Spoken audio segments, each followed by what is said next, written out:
Junkies, physics के फंडे में आपका स्वागत है। तो कैसे हैं आप लोग? लास्ट वीडियो में हमने बेसिक्स देखा। आज की इस वीडियो में हम डिस्कस करने जा रहे हैं दोस्तों रिफ्लेक्शन ऑफ लाइट। ये रिफ्लेक्शन क्या होता है हम देखेंगे यहां। When a light ray strikes the boundary of two media, then it turned back to the same medium. This phenomena is called as reflection of light. हमने पहले पढ़ रखा है कि अगर कोई लाइट रे एक मीडियम में आती है तो कुछ पार्ट ऑफ लाइट रिफ्लेक्ट होती है और कुछ रिफ्रैक्ट हो जाती है, कुछ रिफ्लेक्ट हो जाएगी और कुछ रिफ्रैक्ट हो जाएगी। लेकिन हम यहाँ पर सिर्फ अभी फोकस कर रहे हैं रिफ्लेक्शन ऑफ लाइट पर। तो हमने लाइट इधर से आई और हमने बोला कि ये इस सरफेस से रिफ्लेक्ट होके वहां चली गई।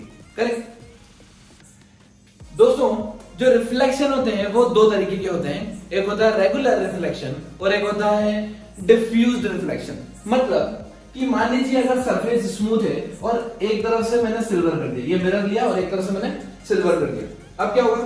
ये रेगुलर सरफेस है, इवन सरफेस, यहां पर लाइट ऐसे आएगी, टकरा के निकल जाएगी।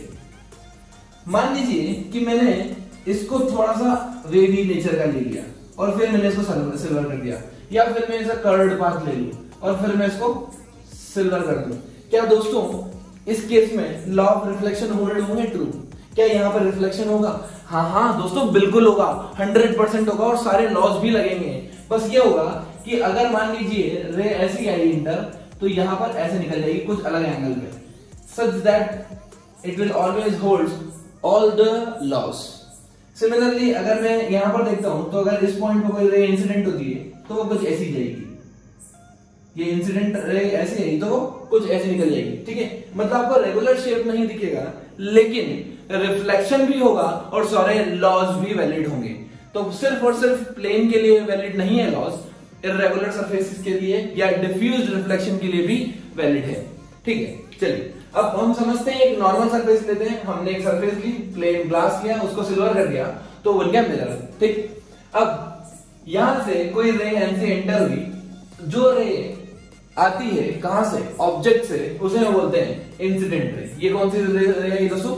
Incident ray. ओके, ये इंसिडेंट रे आई, इस पॉइंट पे हिट की। किस पॉइंट पे? ये वाले पॉइंट पे, पॉइंट पी। इसको बोलते हैं पॉइंट ऑफ इंसिडेंस। क्या बोलते हैं दोस्तों? Point of incidence. जिस पॉइंट पे इसने हिट किया उस पॉइंट को बोलता हूं पॉइंट ऑफ इंसिडेंस। ठीक है, चलिए अब यहां पे हम एक लाइन ड्रॉ करते हैं सरफेस के परपेंडिकुलर। सरफेस कौन सा? मिरर सरफेस, प्लेन सरफेस, इसके परपेंडिकुलर। कहां पर? पॉइंट ऑफ इंसिडेंस पे।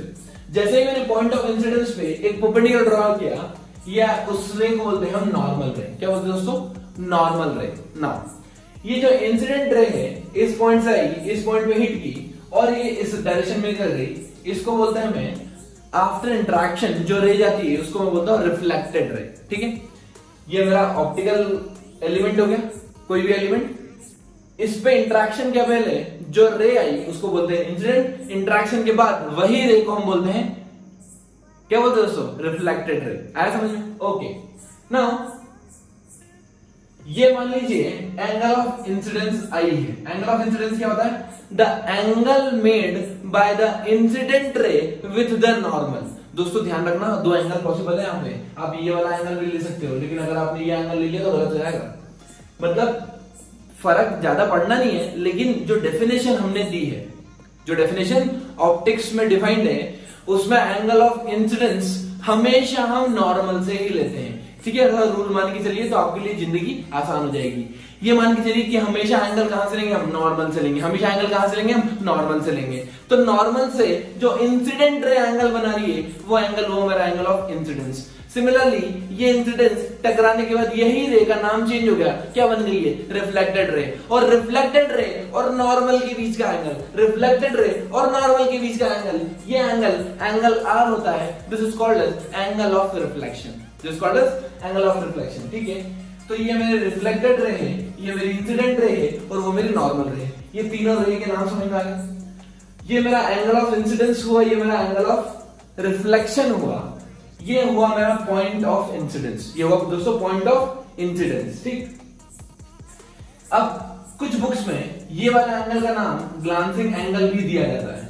ये जो एंगल दिख रहा है आपको, कौन सा एंगल, जो मैंने ग्लास से लिया है, ठीक है, इस एंगल को बोलते हैं ग्लांसिंग एंगल, ठीक, okay. Now law of reflection hold करता है ट्रू। लॉ ऑफ रिफ्लेक्शन क्या होते हैं दोस्तों, दो लॉज होते हैं, आपने पढ़े होंगे बचपन में, that the incident ray should be equal to the reflected ray का angle. The angle of incidence should be equal to the angle of reflection. ये दोनों angle i is always equal to angle r. जो normal से हम incident ray और reflected ray के बीच का angle लेते हैं वो क्या होता है दोस्तों, बराबर होते हैं हमेशा, ठीक, पहला लॉ। सेकंड लॉ बोलता है कि IR, NR और RR, मतलब इंसिडेंट रे, नॉर्मल रे और रिफ्लेक्टेड रे हमेशा एक ही प्लेन में पाए जाएंगे। They will always lie in a same plane. They will always lie in a same plane. तो चलिए दोस्तों डिस्कस करते हैं कुछ इंपॉर्टेंट पॉइंट्स। मान लीजिए कि हमारी इंसिडेंट रे वेक्टर फॉर्मेट में गिवन है xi cap minus yj cap, ठीक है।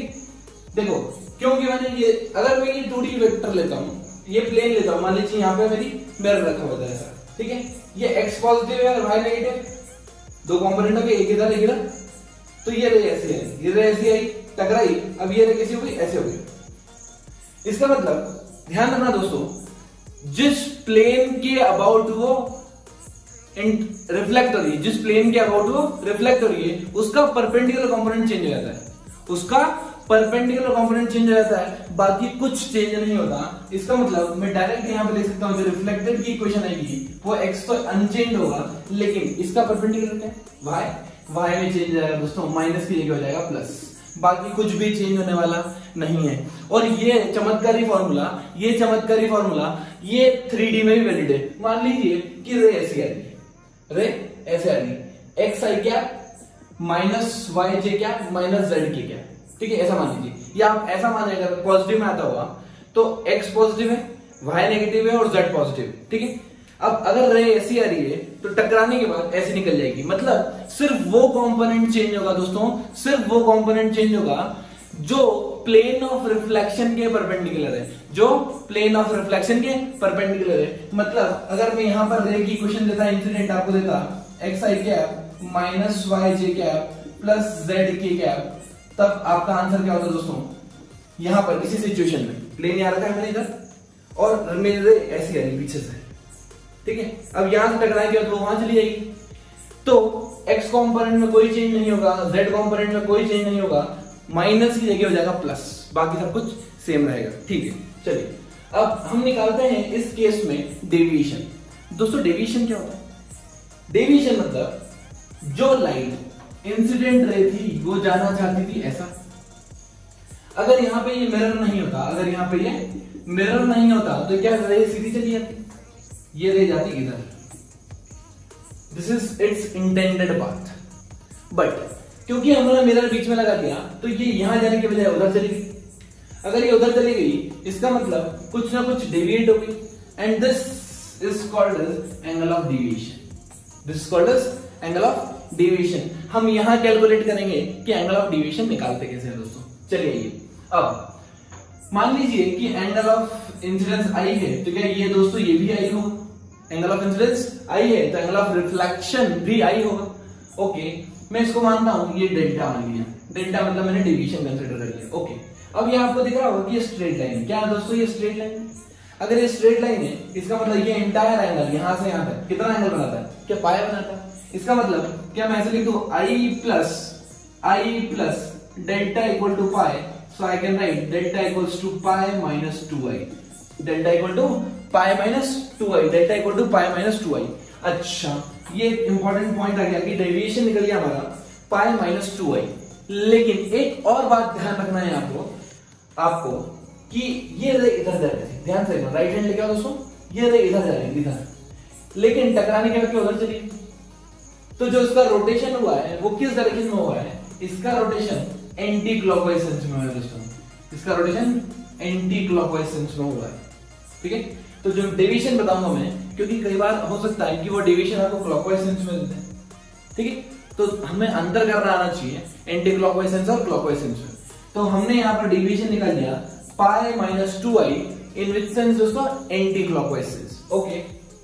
अब अगर मैं आपसे क्वेश्चन पूछूं कि मान लीजिए दोस्तों एंगल ऑफ इंसिडेंस 30 डिग्री है, एंगल ऑफ इंसिडेंस 30 डिग्री है, तो बताओ एंगल ऑफ रिफ्लेक्शन कितना होगा और डेविएशन कितना होगा। तो दोस्तों इस तरह के प्रॉब्लम आपके लिए करना बहुत इजी है। एंगल ऑफ रिफ्लेक्शन तो 30 डिग्री होगा और डेविएशन कितना होगा दोस्तों, डेविएशन होगा पाई माइनस 2i, मतलब पाई माइनस 60। पाई मतलब क्या होता है दोस्तों 180। इसको मैं रेडियंस में कन्वर्ट कर लेता हूँ, 60 को लिखता हूँ पाई बाय 3, तो ये कितना होगा दोस्तों 2 पाई बाय 3 रेडियंस, और I can write 180 minus 60 that is 120 degree with sense आ गया हमारा एंटी क्लॉकवाइज, अगर ये सेम डायग्राम है तो। क्लियर? तो आइए दोस्तों देखते हैं कुछ एलटीक्यूज। यहां पर हमें गिवन है इफ द रिफ्लेक्टेड रे makes an angle 60 degree with the incident रे, find the coordinates of point of incidence. हमें पॉइंट ऑफ इंसिडेंस के कोऑर्डिनेट्स निकालना है दोस्तों। ठीक है, क्या गिवन है, ये मिरर है जो स्फीयर के फॉर्मेट में है ना। अब क्या हो रहा है कि इसका रेडियस 5 मीटर है और सेंटर ओरिजिन पे, यहां पर कोई रिफ्लेक्टेड रे आई और वो कितने डिग्री पे चली गई, 60 डिग्री पे चली गई, ऐसे 60 डिग्री पे चली गई। हमें इसके कोऑर्डिनेट्स बताना है दोस्तों। इसके कोऑर्डिनेट्स मान लीजिए x, y, तो हमें वैल्यू बताना है x, y की। ठीक, अब सबसे पहले तो हमें नॉर्मल डिफाइन करना होगा कि नॉर्मल बनाते कैसे हैं। दोस्तों ध्यान से सुनना, अगर मैं किसी भी पॉइंट पे, ये मान लीजिए अगर सर्कल है या स्फीयर है और मैं इस पॉइंट पे टेंजेंट ड्रॉ करूं ऐसे, तो क्या टेंजेंट उसी है। और अगर मैं नॉर्मल ड्रॉ करूं तो नॉर्मल हमेशा सेंटर से पास होता है। आपको बचपन में थ्योरम याद होगी, normal always pass to centre of circle. इसका मतलब आगे आगे आगे आगे आगे आगे समझ में आगे समझ में आगे समझ में आगे क्या समझ में आ गया दोस्तों कि ये होगा 30 डिग्री, तो ये भी होगा 30 डिग्री। क्यों? क्योंकि एंगल ऑफ इंसिडेंस और एंगल ऑफ रिफ्लेक्शन तो बराबर होता है, मतलब आधा आधा, 30 का आधा 60 का आधा 30, तो दोनों तरफ 30 मतलब 30 डिग्री इधर और 30 डिग्री उधर। ओके ना, हमको एक चीज समझ में आ गई कि ये रे, ये वाली रे रेड रे, ये इंसिडेंट रे से कितना एंगल बना रही है, 30 डिग्री। मतलब क्या ये एंगल भी 30 होगा? बोलो हाँ, ये भी 30 होगा। ओके ना, ये ओरिजिन है। अब मैं यहां पे ट्रायंगल ड्रॉ करता हूं, ऐसा ट्रायंगल, ये ट्रायंगल ड्रॉ किया, ये मेरा x कोऑर्डिनेट हुआ और ये मेरा y कोऑर्डिनेट हुआ, ये मेरा x कोऑर्डिनेट हुआ और ये मेरा y हुआ। ये डिस्टेंस कितनी है, रेडियस 5 मीटर। अगर r डिस्टेंस है आपके पास, एंगल है, तो कोऑर्डिनेट्स निकालना आपके लिए इजी है दोस्तों। आपका x कोऑर्डिनेट आ जाएगा r cos 30 मतलब r√3/2, और आपका y कोऑर्डिनेट आ जाएगा r sin 30 मतलब r/2।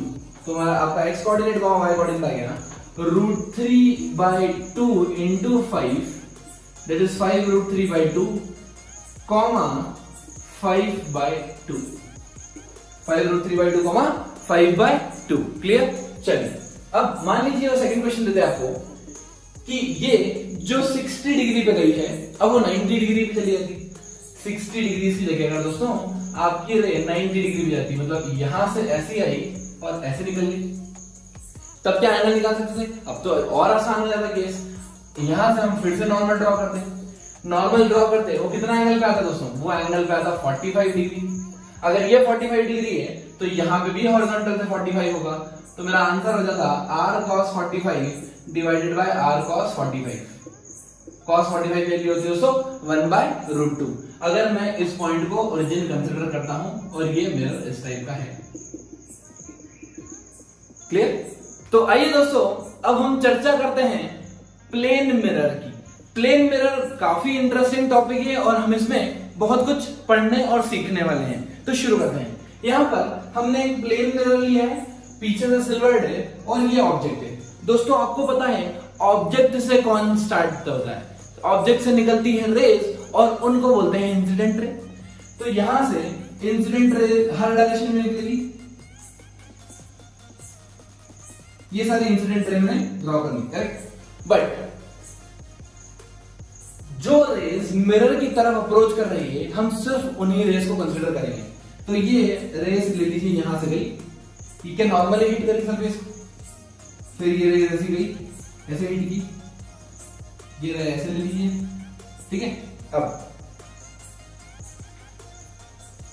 ये रेज इंटरेक्शन के पहले, ऑप्टिकल एलिमेंट मतलब मिरर से इंटरेक्शन के पहले, इनका नाम क्या है? इनका नाम इंसिडेंट रे है, ठीक है। अब क्या होगा दोस्तों, अब होगा यहाँ पे लॉ ऑफ रिफ्लेक्शन लगेगा, तो यहाँ पे कुछ एंगल बना होगा, मान लीजिए θ1, यहाँ पे एंगल बना हमारा कितना 0 डिग्री क्योंकि नॉर्मल है, और यहाँ पे एंगल कितना बना, मान लीजिए कुछ θ2, ठीक है।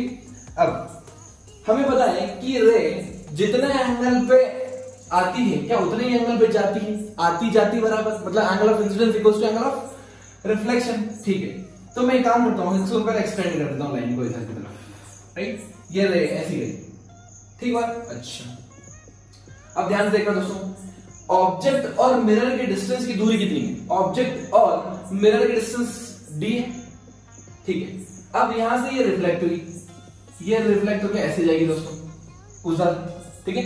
सिमिलरली ये रिफ्लेक्ट होकर इस डायरेक्शन में जाएगी, थीटा सेम θ2 एंगल पे, करेक्ट। अब क्या ये जो रिफ्लेक्टेड रेज है, रिफ्लेक्टेड रेज मतलब incident ray after the interaction with the mirror, ये जो रिफ्लेक्टेड रे बनी है क्या ये कहीं मीट होते हुए दिख रही है आपको, कहीं मीट होते हुए नहीं दिख रही, इसका मतलब क्या इमेज फॉर्म होगा, इस डायरेक्शन में तो कोई इमेज फॉर्म होते हुए नहीं दिख रहा है। एक काम करता हूं, इसको अगर मैं एक्सटेंड करूं पीछे की तरफ दोस्तों, इसको मैं एक्सटेंड करूं पीछे की तरफ तो ये आपको एक्सटेंड होता हुआ दिखेगा इस पॉइंट में, इसको मैं एक्सटेंड करूं तो ये दिख रहा होगा इस पॉइंट में, राइट। ये जो रिफ्लेक्टेड रे हैं इनको मैंने जबरदस्ती एक्सटेंड कराया पीछे की तरफ, तो ये मुझे एक पॉइंट पे मीट करती हुई मिल गई, इस पॉइंट पे क्या बनेगी दोस्तों, इमेज। क्या बनेगी दोस्तों, इमेज। इमेज कब बनती है, जब रिफ्लेक्टेड रे मीट करती है या जबरदस्ती हम मीट कराते हैं, और ऑब्जेक्ट कब बनता है, जब इंसिडेंट रे मीट करती है या हम जबरदस्ती मीट कराते हैं। इंसिडेंट रे से ऑब्जेक्ट बनता है और रिफ्लेक्टेड रे से इमेज बनती है, ये चीज आपके दिमाग में फिट होनी चाहिए, ठीक बात। चलो अब ध्यान से देखो दोस्तों, यहां पर आपको ऐसा लग रहा है कि ये सिमिलर ट्रायंगल है, ये ट्रायंगल सिमिलर है, सिमिलरली ये ट्रायंगल सिमिलर है। अगर सब कुछ सिमिलर है तो क्या साइड्स का रेशियो भी बराबर होता है, मतलब क्या this upon this equal to this upon this, मतलब ये डिस्टेंस भी कितनी आ जाएगी दोस्तों, d। और यहां पर हमने एक इंपॉर्टेंट पॉइंट निकाल दिया कि प्लेन मिरर से जितनी डिस्टेंस पे ऑब्जेक्ट होता है, प्लेन मिरर से जितनी डिस्टेंस पे ऑब्जेक्ट होता है क्या इमेज भी उतनी ही डिस्टेंस पे होती है, बट ऑपोजिट डायरेक्शन। आपने प्रैक्टिकली भी ऑब्जर्व किया होगा, जैसे मान लो आप अपने घर में आपने मिरर देखा, मिरर देख के आप डर गए, भूत दिखा आपको, अरे मिरर में कौन दिखता, भूत दिखता ना, जैसे आपने मिरर देखा भूत दिखा डर गए। अरे जितने डिस्टेंस पे आप खड़े थे मिरर से, जितने डिस्टेंस पे मिरर से आप खड़े थे क्या उतनी डिस्टेंस दूर कोई खड़ा हुआ दिखा, करेक्ट। ये होता है मिरर के, प्लेन मिरर का फिनोमेना कि ऑब्जेक्ट प्लेन मिरर से अगर d डिस्टेंस दूर है तो इमेज भी d डिस्टेंस दूर होगी, लेकिन पीछे की तरफ। हाँ, एक इंपॉर्टेंट पॉइंट यहां पर आपको नोट करना है, क्या कि जब ऑब्जेक्ट मेरा रियल है, जब ऑब्जेक्ट मेरा रियल है तो इमेज कैसी बन रही है, वर्चुअल। इमेज कैसी बन रही है दोस्तों, वर्चुअल। ये समझ में आ रहा है, रियल वर्चुअल। हाँ बहुत बढ़िया। तो ऑब्जेक्ट रियल है क्योंकि यहाँ पे रियल रेज आ रही है और यहाँ पे वर्चुअल रेज आ रही है, क्योंकि हम जबरदस्ती इसको एक्सटेंड करके ला रहे हैं ना। तो यहाँ पे ऑब्जेक्ट जब रियल हो, जब ऑब्जेक्ट मेरा रियल हो तो मेरी इमेज बनती है, वो बनती है वर्चुअल। इमेज किस बनती है, वर्चुअल, ठीक बात। अब एक केस ऐसा लेते हैं, मान लीजिए मैंने प्लेन मिरर लिया, ऐसा ऐसा ऐसा ऐसा ऐसा, और यहाँ पर ऑब्जेक्ट ना रखते हुए हम रखते हैं ऐसी रेज आ रही, मान लीजिए ये रेज कैसी आई। अब देखो ये इंसिडेंट रे दोस्तों, ये किसी पॉइंट पे मीट नहीं कर रही है, ये किसी पॉइंट पे मीट नहीं कर रही है इंटरेक्शन के पहले। इंटरेक्शन किससे, मिरर से इंटरेक्शन के पहले हम इसको जबरदस्ती मीट करा रहे हैं पीछे की तरफ, इसलिए इसको मैं बोलता हूं वर्चुअल ऑब्जेक्ट। क्या बोलता हूं दोस्तों, वर्चुअल ऑब्जेक्ट, क्योंकि इंसिडेंट रे के मीट करने से बनता है ऑब्जेक्ट, यहां मीट नहीं कर रही, हम जबरदस्ती खींच के मीट करा रहे हैं, तो उसको बोलते हैं वर्चुअल ऑब्जेक्ट। अब जैसे ही यहां से रिफ्लेक्ट होगी तो आपको ऐसा लग रहा है कि ये आएगी इधर और ये आएगी इधर। इसका मतलब यहां पर कौन मीट कर रहा है दोस्तों, यहां पर रिफ्लेक्टेड रे, ये ब्लैक वाली रेज रिफ्लेक्टेड रेज है, यहां पर रिफ्लेक्टेड रेज मीट कर रही है, और ये एक्चुअली में मीट कर रही है वर्चुअली, हाँ ये एक्चुअली में मीट कर रही है। इसका मतलब जो इमेज बना वो 100% रियल इमेज बन गया। हो इसका मतलब एक पॉइंट आपको यहां पर नोट करना है गोल्डन वर्ड्स में, क्या कि जो प्लेन मिरर होता है वो d डिस्टेंस दूर अगर ऑब्जेक्ट हो तो d डिस्टेंस दूर इमेज बनती है। सेकेंड पॉइंट, रियल ऑब्जेक्ट की वर्चुअल इमेज, वर्चुअल ऑब्जेक्ट की रियल इमेज। क्लियर? तो आइए दोस्तों प्लेन मिरर पे देखते हैं कुछ और इंटरेस्टिंग पॉइंट्स। वो ये है, जैसे मान लीजिए रेड ऑब्जेक्ट है, ये क्या है ऑब्जेक्ट, और ये मिरर है। अब हमने क्या किया, ऑब्जेक्ट और मिरर के बीच में कोई ऑब्स्टेकल लगा दिया, ठीक है, ईंट मान लीजिए, पत्थर मान लीजिए, कुछ भी मान लीजिए, ऐसा रख दिया हमने। अब बताओ दोस्तों, क्या इमेज बनेगी नहीं बनेगी किसकी, ये रेड ऑब्जेक्ट की, क्या इमेज बनेगी? यस और नो, यस और नो। आपका आंसर अगर नो है तो ध्यान से सुनना इसको। यहां पर रेज निकल के जाएगी हर डायरेक्शन, ऐसे ऐसे ऐसे हर डायरेक्शन में जाएगी दोस्तों, करेक्ट, हर डायरेक्शन में रेज निकल के जाएगी। ओके, अब जो रेज यहां से निकल के गई, क्या वो ऐसा लग रहा है आपको कि कुछ रेज मिरर पे पहुंच जाएगी, कुछ रेज मिरर पे पहुंच जाएगी? यहां पर हमें इमेज को शो करने के लिए मिनिमम 2 रेज चाहिए होती है। मिनिमम 2 रेज पे अगर पहुंच गई ना दोस्तों तो काम हो गया। और यहां पर इतनी सी जगह में, यहां से यहां तक जगह में तो इनफाइनाइट रेज पहुंच जाएगी, बहुत सारी रेज निकल निकल के पहुंच जाती है। इसका मतलब इसकी इमेज 100% मुझे यहां तो मिल जाएगी, इमेज मिल तो जाएगी मुझे, ठीक दोस्तों, इमेज हमें मिल जाएगी यहां। लेकिन डिफरेंस कहां क्रिएट हो जाएगा? डिफरेंस क्रिएट होगा इंटेंसिटी में। डिफरेंस क्रिएट होगा इंटेंसिटी में। इंटेंसिटी मतलब इसकी ब्राइटनेस में। पहले मान लीजिए 1000 रेज पहुंच रही थी, जब ये ऑब्स्टेकल नहीं था तब कितनी रेज पहुंच रही थी? 1000 रेज पहुंच रही थी। अब क्या होगा दोस्तों, 1000 नहीं पहुंच पाएगी, मान लीजिए 10 पहुंची, मान लीजिए 10 रेज पहुंची, इसका मतलब इमेज बन गई, इमेज बन गई। लेकिन उसकी जो इंटेंसिटी थी, जो इंटेंसिटी थी वो हो गई कम, मतलब ये थोड़ी डिमिनिश दिया, ऐसा बोलो, थोड़ी लाइट इमेज बनेगी। जो इमेज बनेगी उसकी इंटेंसिटी थोड़ी लाइट होगी। क्लियर? चल, अब एक और प्रॉब्लम लेते हैं इंटरेस्टिंग। यहां पर मिरर गिवन है हमें इतना सा मिरर, कितना सा मिरर? इतना सा मिरर, और ऑब्जेक्ट है वो मैंने यहां नहीं रखा है, ऑब्जेक्ट रखा है नीचे।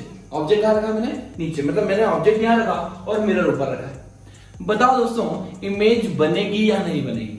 इमेज बनेगी या नहीं बनेगी?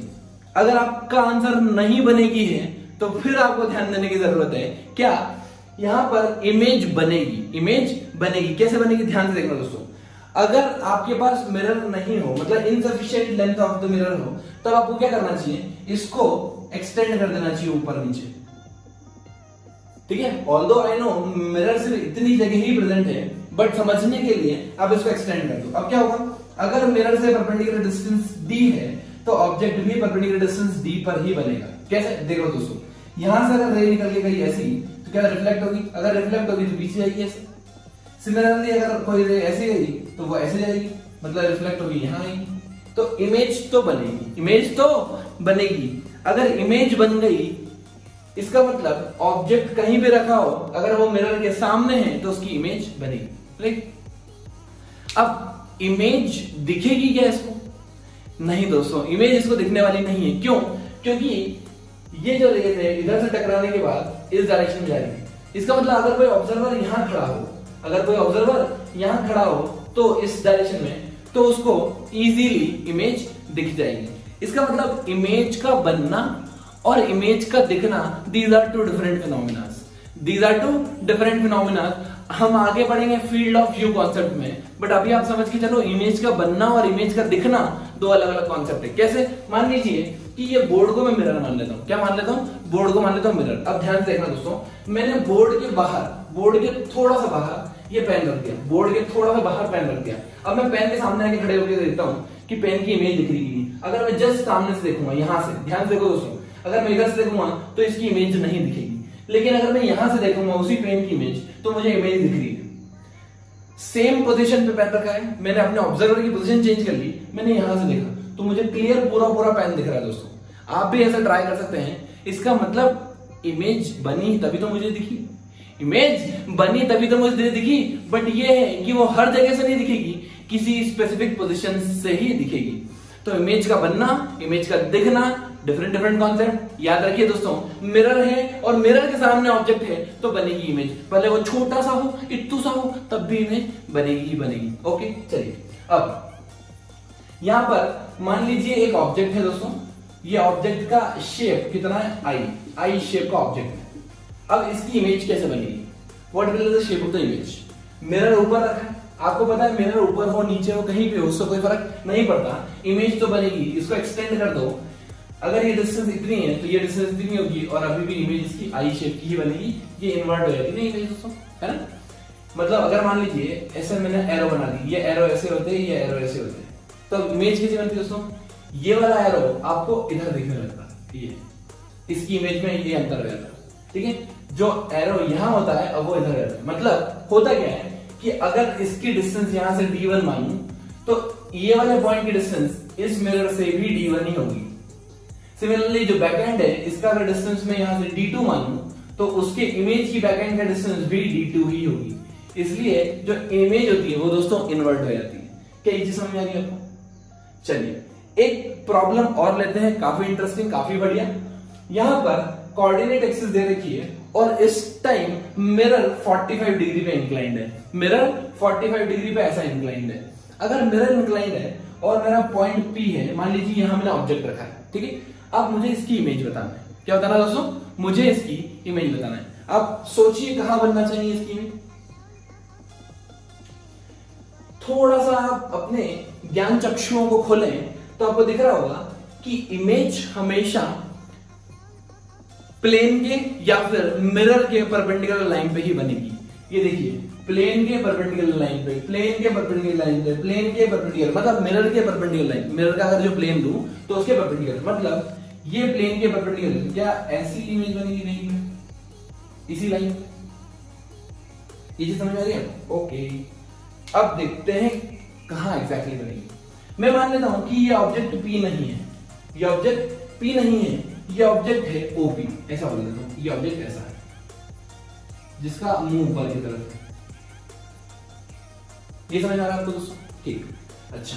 अगर इमेज इस लाइन में बनना है, ब्लैक वाली डैश ब्लैक लाइन में बनना है, ध्यान से समझते ना, बढ़ जाएगा। ये एंगल 90 है क्योंकि 90 और ये भी एंगल 90, ये एंगल 90 है तो ये भी एंगल 90 क्योंकि वो तो परपेंडिकुलर है ना भैया। अच्छा, ये एंगल 45 है तो ये भी एंगल 45 है, ठीक है। इसका मतलब अगर ये एंगल 45 है तो ये भी एंगल 45 है। समझ में आ रहा है? देखो, ये 45 गिवन है तो ये 45 बाय डिफॉल्ट आ गया। ये 90, ये 90, ये 45, ये 45, तो जो बच्चे दोनों एंगल क्या वो भी 45 ही होंगे? हाँ, बिल्कुल 45 होंगे। इसका मतलब आप क्या किया गया जी, मान लीजिए कि अगर ये OP वेक्टर है तो ये जितना एंगल मिरर से बना रहा है ना उतना एंगल और घुमा दो, 45 घुमा दो उसको, तो यहां बन गया। ये चीज समझ में आई आपको? जितना एंगल मिरर से बना रहा है उसको उतना एंगल और घुमा दो, क्योंकि angle of incidence equals to angle of reflection होता है। अगर आपने उतना ही एंगल और घुमा दिया, 45 यहां से मिरर बना रहा था, आपने 45 और घुमा दिया तो आपको दिख रहा होगा कि एक्चुअली 90 हो गया ये, और अब इसकी इमेज बन गई OP डैश। मतलब जो y एक्सिस पे एलिमेंट होंगे, अगर मिरर 45 पे है तो वो x एक्सिस पे आ जाएंगे, करेक्ट। अगर ये एंगल कुछ और हुआ, 30 डिग्री या 60 डिग्री हुआ, तब दोस्तों ऐसा केस नहीं होगा, तब कुछ अलग केस बनेगा। Clear? So friends, it's homework time. Now you have to solve LTQ at your home, and all the solutions you will get in our Instagram channel ID. Right? Homework क्या है? एक mirror है जो कि inclined है 30 degree पे, और यहां पर एक इंसिडेंट रे हॉरिजॉन्टली आ रही है। आपको क्या बताना है? Angle of incidence, angle of reflection और डेविएशन डेल्टा, ठीक है। डेल्टा कैलकुलेट करना। सेकंड प्रॉब्लम में क्या किया मैंने आपको, यहां पर आपको कोऑर्डिनेट बताना है x और y कि ये किस पॉइंट पे हिट करे। ये एक पैराबोलिक मिरर है, किस पॉइंट पे हिट कर रही है सच दैट द इंसिडेंट रे बिकम्स वर्टिकल, ठीक है। मतलब इंसिडेंट रे और रिफ्लेक्टेड रे में एंगल कितना हो जाना चाहिए? 90 डिग्री। ये वाला पॉइंट हमने 0 दे रखा है। दोस्तों पैराबोला का कॉन्सेप्ट आपको पता हो, डायरेक्ट्रिक्स वगैरह, तो उससे ज्यादा इसमें अफेक्ट नहीं होगा। इसमें मैं हिंट देता हूं, आपको निकालना पड़ेगा स्लोप। जैसे ही आप स्लोप निकालेंगे तो आपको एंगल पता पड़ जाएगा उसका स्लोप का, और आप इस टैंजेंट पे, इस पॉइंट पे टैंजेंट निकाल के आप नॉर्मल निकाल सकते हैं। ये इसकी हिंट है, ठीक है। चलिए अब यहां पर थर्ड प्रॉब्लम क्या है, जो मिरर है वो हॉरिजॉन्टल से 30 डिग्री पे, हॉरिजॉन्टल से 30 डिग्री पे एक ऑब्जेक्ट है O जो 2,0 कोऑर्डिनेट पे है। You have to find the coordinates of image. ये आपका क्वेश्चन है दोस्तों, आपको इमेज के कोऑर्डिनेट्स फाइंड करना है। Clear? You have brain in your head, you have feet in your shoes, you can steer yourself any direction you choose. Stay motivated, keep learning, keep supporting.